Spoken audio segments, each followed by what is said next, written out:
அவர் என்ன செய்யறாரு என்று கேட்டா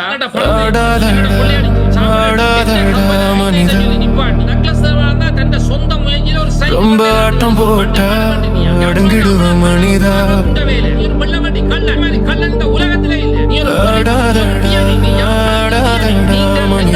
அடிக்கலாம் உதைக்க கடத்தலாம் முதலாம் காலம் ரொம்ப ஆட்டம் போட்டா அடங்கிடுவ மனிதா காலம் செய்யற குற்றங்கள் வெளிநாட்டு போய் உன் சினம் போல் தீப்பெட்டி போல உடலில் துடிக்கும் ஆவி.